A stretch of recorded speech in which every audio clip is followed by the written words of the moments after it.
waxaan isugu nimid gogol nabadeed waa gogashaan waa markii labaad oo la isugu yimaado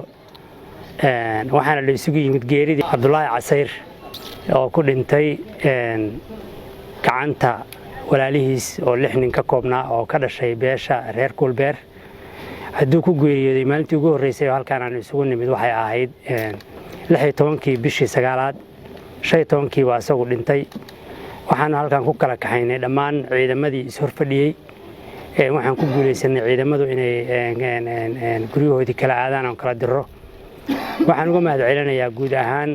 beesha reer Goldogob gaar ahaan reer Xaaji oo isxakameeyay ciidankiina meesha ka kaxeeyay inta dabadeed muddadii markay aan kala kaxaynay waxaan qabsanay muddo 10 bishii 10aad baan isku soo laabanay mar labaad waxaan isugu nimid xero jaalle oo ay gogol dhigeen walaalaheen reer Kulbeer gogasha markay dhigeenna waxa lagu ballamay inay soo dhaweeyaan gacan ku dhiglayaashii dilay walaalkood Cabdullaahi waxaan ku ballanay maantay oo taariikhdu ahayd 26 bisha markii saddexaad inaan gogasha isugu nimaadno reer Kulbeer waa soo dhaweeyeen walaalihii gacan ku dhiglayaasha ahaa waxayna keeneen walaalahood hortooday keeneen haddii la keenayna walaalahood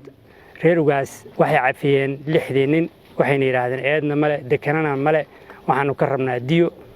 halka waxa lagu kala qaatay intii diyadu ay ogolayd shariicada islaamka baa lagu kala qaatay waxyaabo iska dheer oo dhaqanku ay lagu xeeriyo waa iska jiraan laakiin shariicada islaamku wixii ay ogolayd waa lagu kala qaatay waana lagu heshiiyey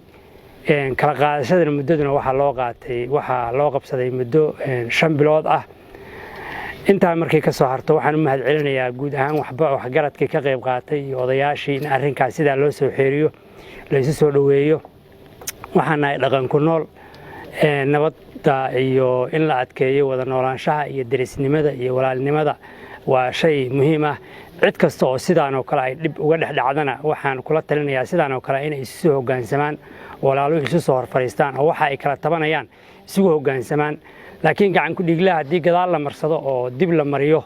oo reerku ka soo hormaro oo lama taabanayo la yiraahdo waxa imaanaysa in la isku laayo nabaddu ay faraha ka baxdo waxaan rajaynayaa sida reer Kulbeer yeeleen oo kala dadka kalena inay yeelaan ay soo dhaweeyaan reer Xaaji sida ay yeeleen guud ahaan reer Tanade waa uga mahad celinayaa ayaguna sii deynta ay sii daayeen walaalahood